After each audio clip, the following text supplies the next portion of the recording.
Today marks the 5th month of my ongoing COVID immunity testing project with my long-suffering needle-averse friend. Our testing results have made us curious, though. Something isn't quite adding up. I'm going to give you the Reader's Digest version of what our little unscientific but also slightly scientific project is, why we started it, why we're still doing it, and then we'll get to the test results. And I want to tell you about the next new test that we've submitted to. It's a different one altogether. I guess starting about 5 months ago, my friend whom I've known my entire life and I started getting expensive blood work done once a month in the middle of the month. It's a comparative blood work study that we have done at a private lab who sends our blood out of country because this sort of testing can't be ordered by a doctor. Well, I guess it could be ordered, but if a doctor tried, as we learned from someone else whose doctor ordered this sort of testing, and I confirmed this policy from a spokesperson within the Alberta Health Ministry, the province of Alberta steps in and blocks this test from being done in a provincial lab. They don't want you to know this information. We're testing for our COVID antibody levels. One of us had a confirmed case of COVID and recovered, and that was last spring, actually about a year ago now.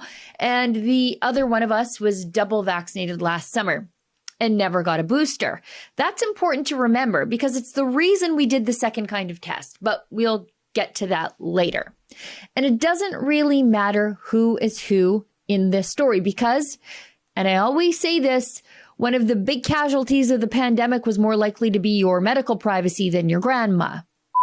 Oh, hey, I'm going to have to stop you right there because even though I'm not even going to say anything remotely spicy in this video, the truth, I guess, is just too controversial for the censors at YouTube and our big tech oligarchs.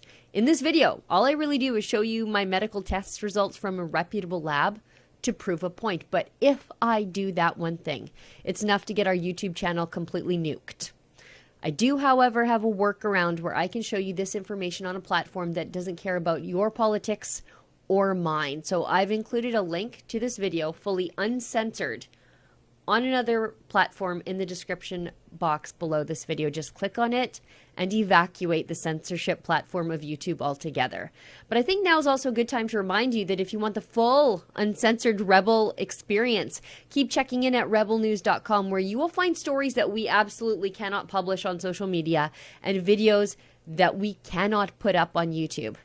Thanks again, and sorry about the inconvenient censorship.